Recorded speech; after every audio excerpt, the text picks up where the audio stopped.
Thank you, everyone. I'm getting a sip of water and then we'll begin.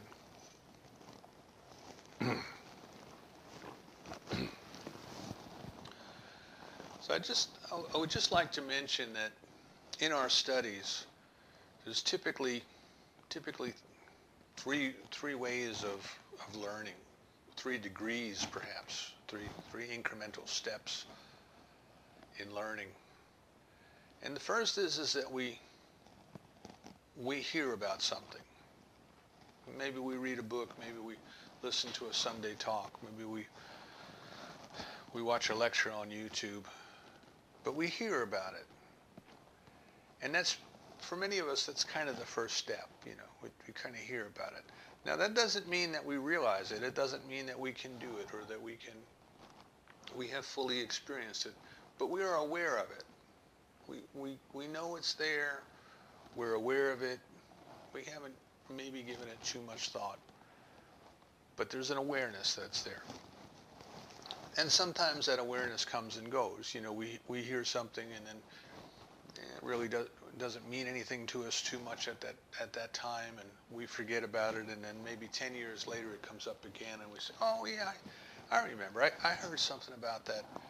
I was at a seminar maybe 10 years ago and I heard something about that, but I didn't understand what it meant to me. I didn't take it any further. The second degree, or the second phase, second step in the learning process then, is that we take this idea and we make it our own. And by that I mean we develop our own understanding of it. We start to come to a place where we take the idea and we say, well, how does that compare to other things that I've studied? How does that compare to my life experience? Have I ever seen any evidence in my life of how this works or doesn't work? Do I agree or do I disagree? What other ways might there be to think about this? So basically we process it, but it's an intellectual processing, We're thinking about it, a gnosis, a knowing that goes on. And then the last, and it's necessary, it's a necessary step, right? So we're kind of going from awareness to some type of an understanding. But then eventually, if we stay with it long enough, we have the realization or the experience of it. We put it to use somehow. Physically, we put it to use in our lives. We demonstrate the principle. We do something with it. If it's a mathematical concept, maybe it's something as abstract as the area of a circle. And we had no need for it when we first heard about it. Later on we heard about it again and we said, oh yeah, so there's a way to figure that out. Okay, if I ever need to do that, well, I'll know that there's a way to figure it out. Maybe we process it a little bit more and we think about geometry and trigonometry and all the things that we studied in school.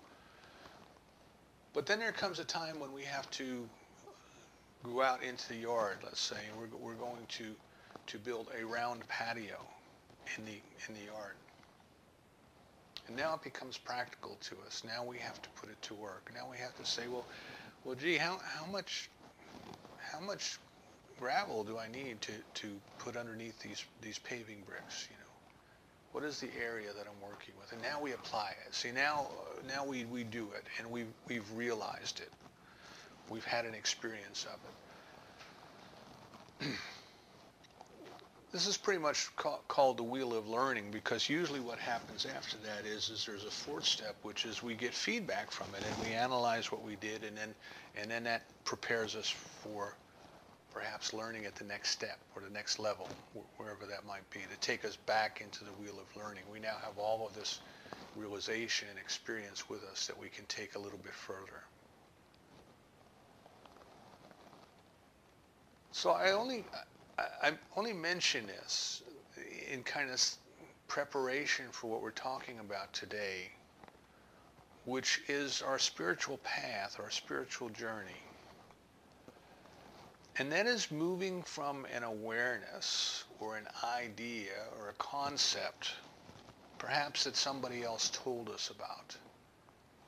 Might have been our parents, might have been teachers in school or Sunday school. It might have been clergy when we were children going and going to church with family members. But our first experience, our first awakening, our first step in awakening is as we hear about this thing called God. We hear about this thing called spirit. But we don't necessarily know what it is. We haven't had anything that we could say as a direct realization or a direct experience of it. But we've heard about it. We've heard about it. And this experience, that we have, sometimes it's just very superficial. It's just at the surface level. I'm not saying superficial in a derogatory term. It's just our introductory level. It's kind of like when we're a child and we go to school, we take arithmetic. We have to learn how to add and subtract and multiply. We have to basically learn what numbers are and how numbers work. But that's only the beginning, see? And it's necessary, because if we don't know how to do arithmetic, we're going to get into other branches of mathematics. We're going to get into trigonometry. We're going to get into geometry. We're going to get into calculus. And we're going to find, well, we can't comprehend those things because we didn't have that basic introduction, that arithmetic. So our first experiences then in religious thought, we get told by somebody in a position of authority, somebody out there. We get told what the right answers to the questions are, what the right answers for a catechism might be. It was just that simple. When I was a kid growing up, we had one period a day, and it was religious instruction, and we were taught what it is that we were supposed to learn, and then we were given a test, And we learned how to repeat by rote. We learned how to repeat. So if the good nuns would ask us, why did God make you? We would blurt out. Under fear of the hickory stick, we would blurt out, to know him, to love him, and to be happy with him forever. These are the things that we learn.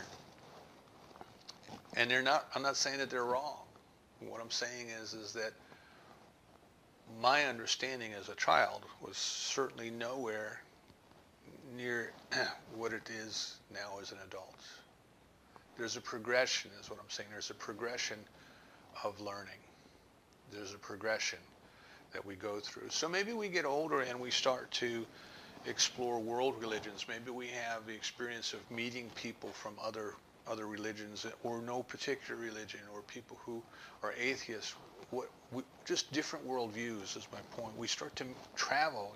Mark Twain said travel is very detrimental to our prejudices. We start to go around and meet other people and find out that they're not at all like the stereotypes that we had in our head. And we go around, we start to realize that there are other ways of thinking about God and about spirit. Maybe we take a course in world religions when we get to college. Now that too can be superficial. I mean, we can just learn what we need to learn to pass the test and move on, which is a lot of what passes for learning in our society, at least in my experience. If you pass the test, you're okay. If you don't pass the test, you're not okay. Whether or not you understand it, not so important as passing the test. But at some point we start to roll these ideas over. We actually start to make them our own. We start to ask ourselves, well, what is this thing called God? Are all these different names that people have, or are they all just different names for the one? Or are they actually different gods,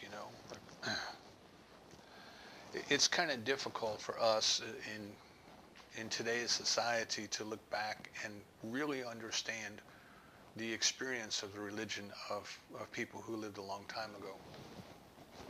Because the way that our textbooks are laid out is they're almost like encyclopedias. And I'll just give you an example. If you go look up Egyptian religion on the internet or in the library, get a book on it, it kind of like has a catalog of all of the different deities. It says, well, the Egyptians believed in this in this deity for this purpose and that deity for that purpose,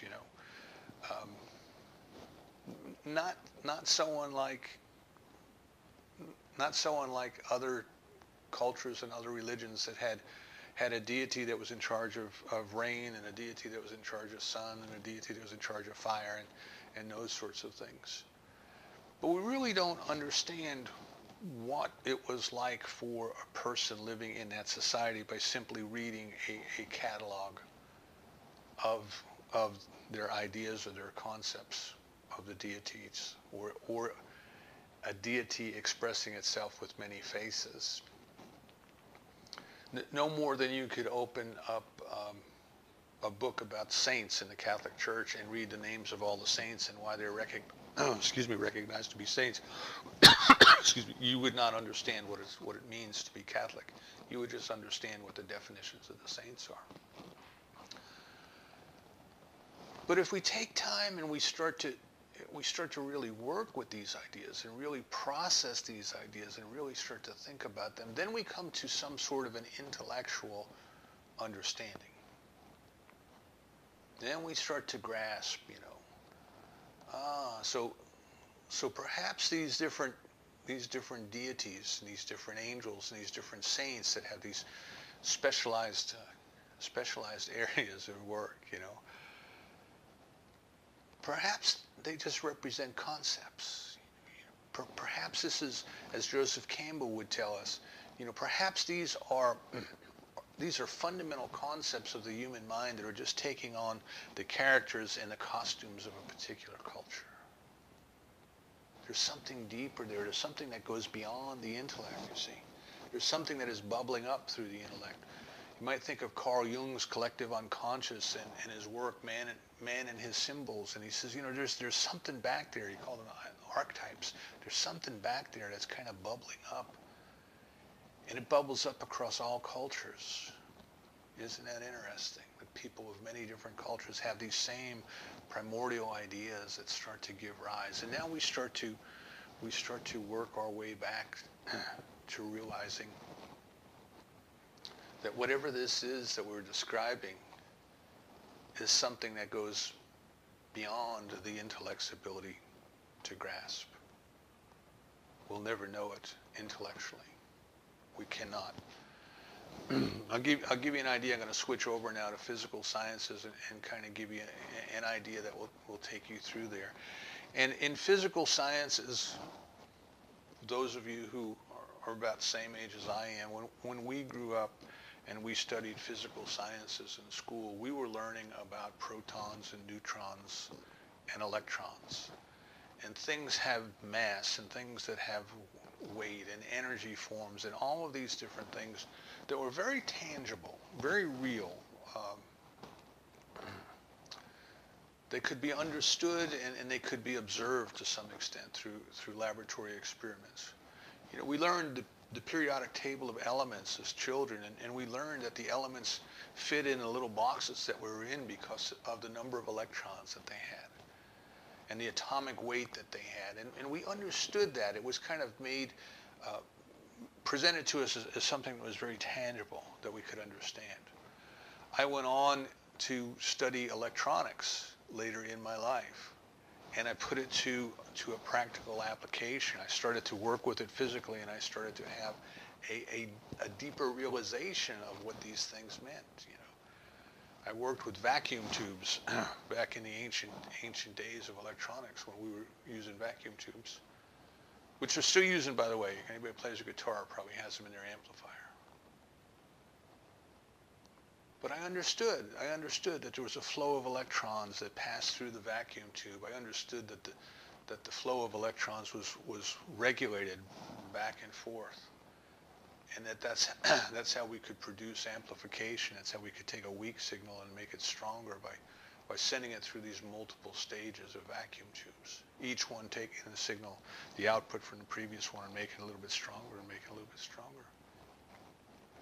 I understood that, I could take a soldering iron and solder, and I could go into a TV set and change a component out. I could understand what that component was supposed to do. I knew how to test it to tell if it was defective, and I knew how to replace it. and then retest my circuit to make sure everything was working okay. The laws of physics, as they were explained to me as a child, Newtonian physics and growing up, worked. You see, I could see that. I could touch that. I could feel that. Sometimes I would get shocked and really feel that. They were there. And then later on I get exposed to this idea of quantum physics, which I haven't a clue. I don't understand at all. When I work on a TV set, I understand how the electrons flow and they produce a signal, and I can see them paint that signal on the screen of the TV. I understand how that works. I've seen it work. I can go in there and change the circuitry around and make it stop working, or I can take a defect and replace a defective component and make it work properly again. And now we go into quantum physics, and the realization is everything that you've studied up until now, even though it seems to work, and even though you understand it well enough to work with it, everything is not as it seems. The electrons may or may not be there. The protons may or may not be there. They're here for a little while and they're someplace else, but we don't know where else they are. And we say, how could that be? You know, I saw a video presentation years ago that was trying to explain that the differences between Newtonian mechanics and quantum mechanics. And for the character who was defending Newton was a mom, an old mom, and she's kind of talking to her teenager, you know, and the teenager's trying to explain to her quantum mechanics. And mom finally just holds up her finger and she says, Newton rules. That was the end of the discussion. Newton rules. We get to a point where we can't grasp, you see. We can't handle it. We can't process it. It goes beyond our ability to know. And we stop. We stop and we go back to the old ways. We go back to the old comfortable ways because that's what we grew up with, and that makes sense to us. And we do that. And if we continue on this thought about quantum mechanics and quantum physics, and you listen to the physicists talk about Big Bang, you know, that there was a point in time where all of the energy and all of the matter and everything there is was in a tiny, tiny point. And at that point, the laws of physics, as we can imagine them, did not exist. In other words, intellectually, we can't understand that. We don't have a way of expressing it. We don't have a way of describing it, the singularity, the oneness. It is there. The intellect can point to it and say it's there. But the standard ways of measuring things don't exist. Weighing things don't exist. You know, logic and reason as we know it do not function. And if you ask, well, what was there before that? What was there before the Big Bang? What was it that got the Big Bang going? It's an unanswerable question because our way of thinking and our way of knowing don't go there. Okay. Think of it as a horizon that the intellect can't cross. The intellect can tell us that there's a horizon. The intellect can tell us that there's something beyond the horizon, but the intellect cannot know what is beyond the horizon. It is simply not capable of knowing. Now, what this has to do with our spiritual growth is that we are born into this world, and we come in as babies, and we are taught by the adults around us how the world works. Things work a certain way. If you do this, that's going to happen. If you do that, the other thing is going to happen. And we grow up in this model, we grow up superficially accepting that that's the way things are. We expect them to be that way. You know that what you expect is what you get. And life becomes kind of a self-reinforcing belief. And in this period of growing up, not only are we learning lots of ideas about what God is, where God is, how God works, all those sorts of things, but we're learning how the physical world works. We are being taught that this is a physical world. You know, if you try to put two cars in the same space at the same time, there's going to be a collision because you can't do that. It just doesn't work that way in the physical world. If you want to have income, you have to go to work because that's the way it works in the physical world. If you want to know something, you have to go to school and you have to study and you have to get a degree because that's the way that it works in the physical world. And we are being taught at this time, we are being raised in a sense of duality, a sense of separateness, a sense of otherness. There's this idea of God who lives far, far away, who sees everything that we're doing, who's all wise, who's all powerful, who's all good, who's all kind. And then there's the way that the world works. And it's as if the two have nothing to do with each other. There is that which is spiritual, there is that which is material, and never the twains shall meet.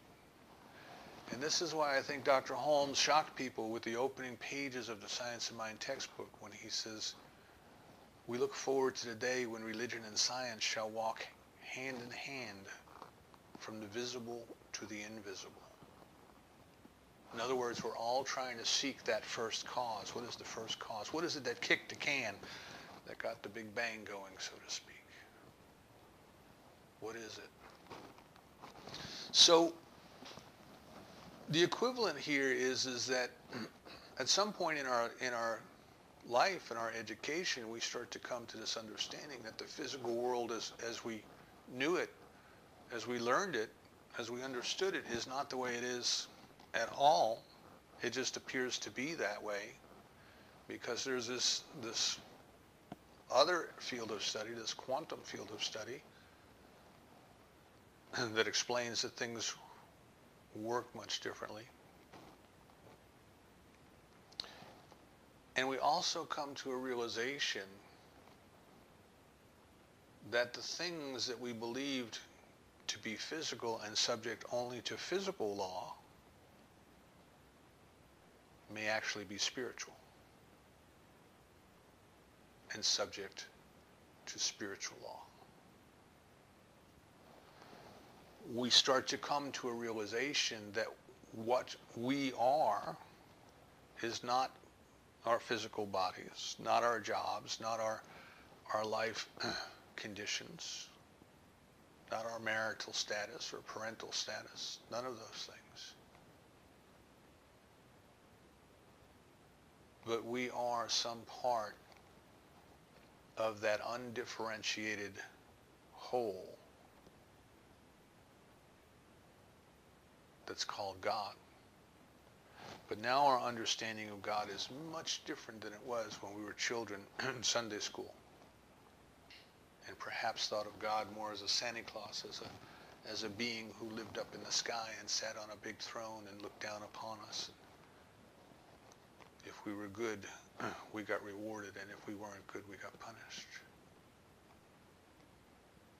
Now we start to come to some type of an intellectual understanding of God as unity. We start to understand our relationship with it, that it is in fact nearer than our hands and feet and closer than our breaths. what is nearer than our hands and feet and closer than our breath? And it is the sense of self, the sense of I. The I am is expressing itself as me. The I that I think that I am is it expressing itself as me. It is its love that beats my heart. It is its intelligence that moves my lungs and takes the oxygen and gives back the carbon dioxide. Of my own self, I could do none of these things. There is something else. There is some other force. There is some other power that is expressing itself through me and as me. And rather than causing a big inflated ego to say, oh, look at me, look at what I am. Instead, what develops is a big sense of humility that says, I am nothing. But it is everything.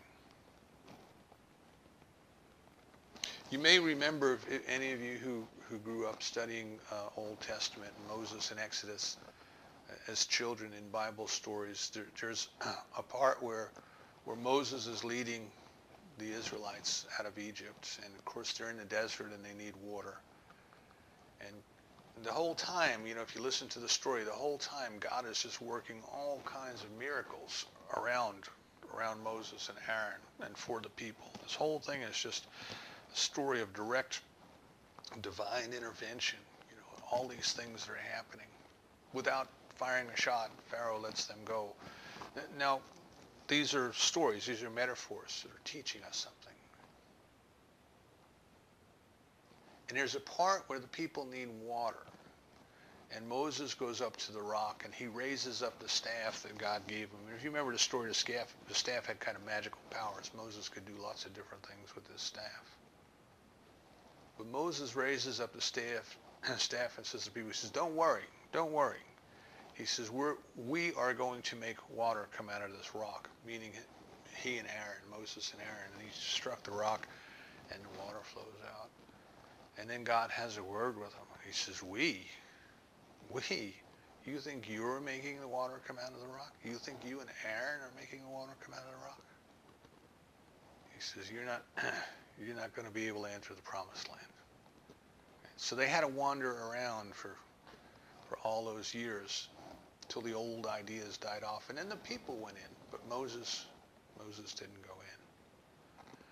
So when we have this egotistical idea of I, Jim, am doing it, again, there's this idea of separation. I have separated myself from God. The ideas of separation stem from ignorance, and they are the root cause of all of our problems.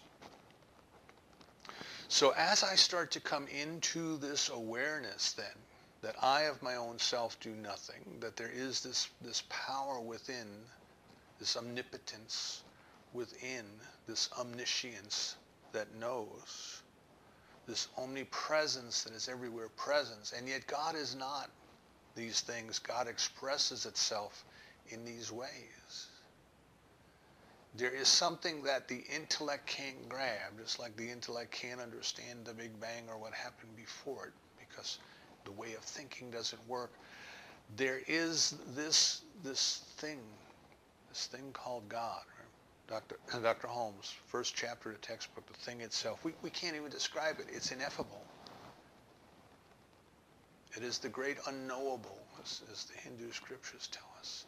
We start to come into the realization that we have reached the horizon where the intellect has taken us as far as the intellect can go for the realization of God.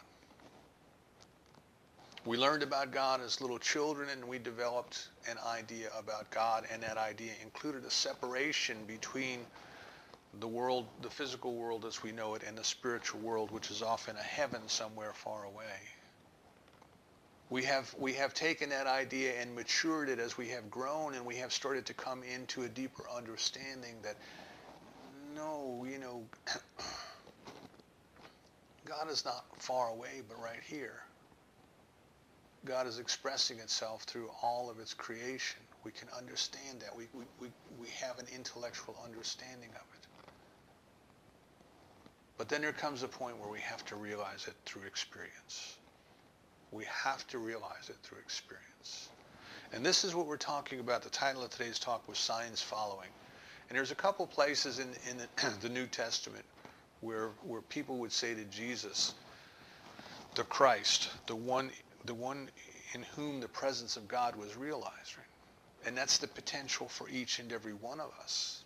The presence of the divine is within us, but we haven't realized it yet. Nor have we necessarily applied ourselves very diligently to the task at hand, which is that realization.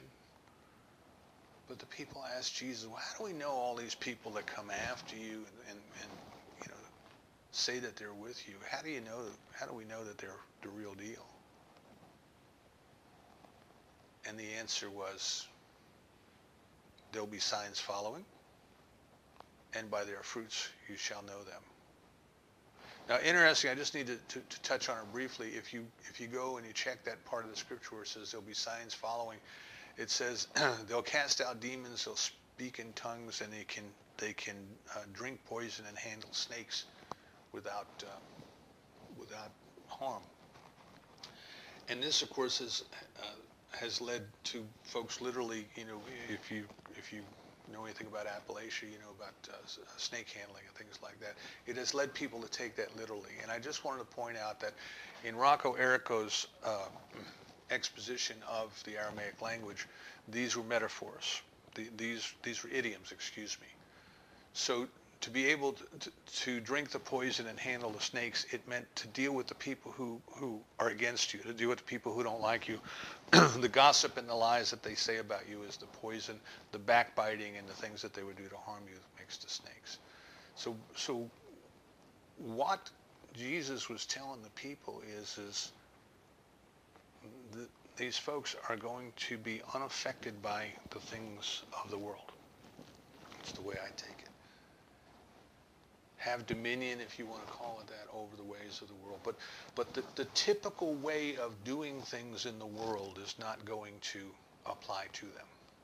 And the same idea by their fruits. You go to the nursery and you buy a fruit tree, and you take that fruit tree and you go out and you plant it in the middle of that round patio that you built a little while ago. And you take care of it. You tend to it. You water it, you prune it, you fertilize it. And typically it takes 7 years before a fruit tree will give fruit. But eventually the fruit comes. When we take ourselves and we dedicate ourselves to focused attention, to focusing on our spiritual nature and focusing on the realization of our spiritual nature, not just the knowing about, not just the knowing more about the awareness and the understanding, but the actual realization of the experience of the presence of God. We have to tend to that as well.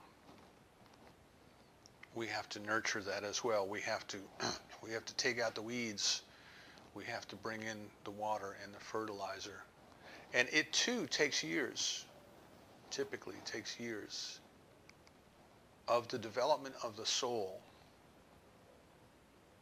for the deep realization, the actual experience of the presence of God. One time someone asked Joel Goldsmith why he didn't start a college to teach the principles of the infinite way, which are metaphysical principles very much the same as the ones that we study in Science of Mind. And Goldsmith says, where am I going to get people who will go to school 24 hours a day, 7 days a week for 5 to 7 years and to dedicate themselves to that? And he said, because in his experience that it was those people who were that dedicated, who were that focused on their spiritual growth, that it took them that amount of time before they had the mystical experience, you want to call it the experience of the presence. And we ask, well, why would we do that? Why would we want to take that much time? Why would we do that? We know how the world works, you see. We know how to go out and make a living. We've all lived this long because we've been successful in one thing or another. We survived. And my answer to that is because we have to get comfortable with our spiritual nature. We're not here to learn how to have a better human experience. We are here to learn and demonstrate through realization our spiritual nature. The demonstration that Dr. Holmes talks about, the demonstration or demonstrations are the signs following. They are the signs following.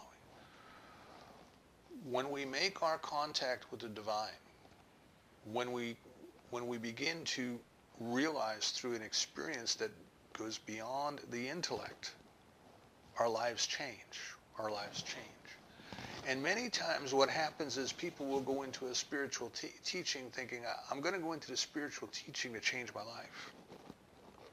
I'm going to go into the spiritual teaching because perhaps they can help me demonstrate more money, prosperity. Or I'm going to go into the spiritual teaching because they can help me overcome illness. Or I'm going to go into the spiritual teaching and maybe I'll find my perfect soulmate there, and all of these other external things. And Emma Curtis Hopkins tells us the same thing. In the ancient times, people observed the quote holy men unquote on their spiritual path, and when people reached certain stages along the path, they would change their habits, they would change what they ate, they would change what they drank, because something within them moved them and told them it was time to make a change, you see. And people said, oh, I've got it. If I change my diet, I'll be holy. And they came up with all of these different laws about dietary and, fasting and abstaining and all these different things, with the belief that you could do something in the external that was going to change the internal. And it doesn't work that way. The change has to be a reflection of a shift in consciousness, a deeper realization of the experience of the presence of God. So as we come more and more in tune with the presence within, as I say, it's not an intellectual understanding. It's not an intellectual experience. There's a realization. There's a realization that goes beyond our ability to understand intellectually and to explain. Right? The ineffableness of the mystical experience. There is this something that comes through us through intuition, through spiritual discernment, through a knowing. And as we start to come into that, we can recognize then that the money that we need to live is nothing more than a symbol of God's supply in our lives. And as the divine has provided for each and every part of its creation all that is appropriate, there must be enough money for us to live. And it must find its way to us in the most appropriate means. Now this is very difficult. Like I say, this is very difficult, people, because we've been so ingrained that you have to go to school and you have to get a job and all those kind of things. And I'm not saying that you don't work. But what I'm saying is you're not working for money. You're working because it's an expression of the soul. And this business is a spiritual endeavor.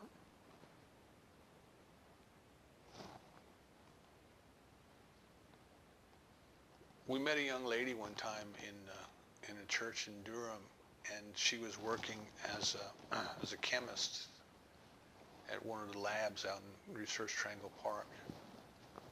And she said she got into that because when she was a junior in high school, her dad took her to the library.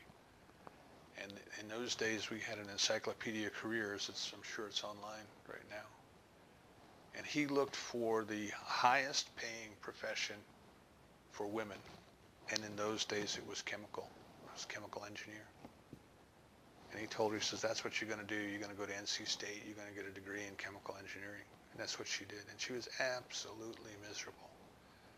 Absolutely miserable. It did not in one way express what her soul was. She wanted to be creative. As she got in touch with that, as she realized that, she went back to her boss and she said, I can't do this anymore. It doesn't fill my soul. It's not what I want to do. I want to quit. And he said to her, I don't want you to quit. He said, I want you to kind of think about this. Can I talk you into taking a leave of absence for as much time as you need? And she said, okay. She said what she really wanted to do at that time was she wanted to be able to just go somewhere to think. And she applied for it and she got a job as a park ranger on an island off of the coast of North Carolina,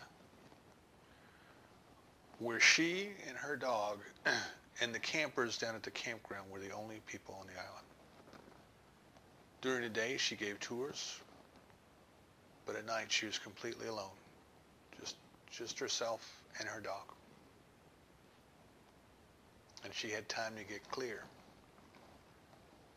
that she wanted to be creative. She loved working with children. She loved entertaining. She loved expressing.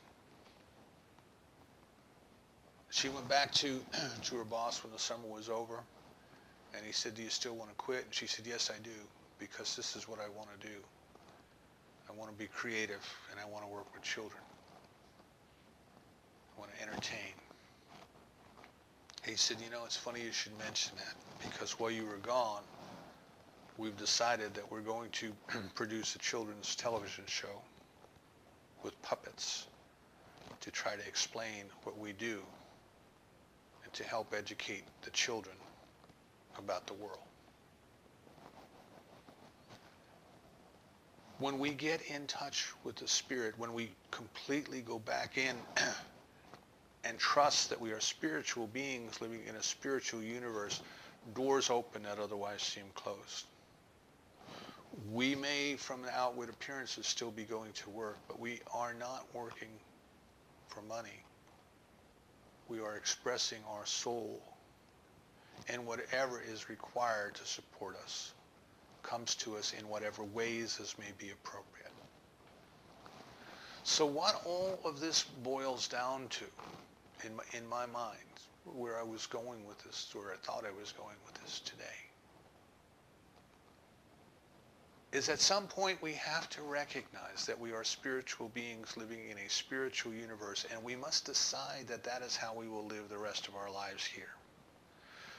We must focus our attention on this activity of Spirit all around us. We must become observers of God in action, and we must catch God being God everywhere present.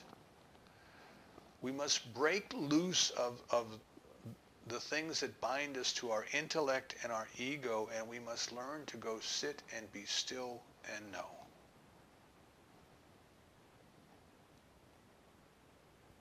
Be still and know. Meditate. Meditate. Learn to quiet the mind. Learn to be comfortable in that place where the intellect is no longer required. If you can't quite get there yet, contemplate. Take some spiritual truth, and when you sit to meditate, meditate on it. What does it mean? God is love. What does it mean? God is one. What does it mean? God is all. What does it mean to be living in a spiritual universe as a spiritual being? And our prayer, which our form of prayer, our treatment, is a deliberate act of unifying our consciousness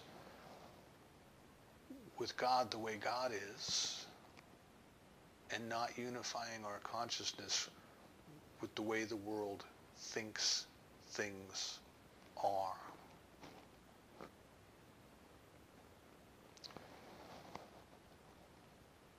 If you stop and think about kind of the great advances in human experience, they have come from individuals, or come through individuals is perhaps a better way of saying it. They have come through individuals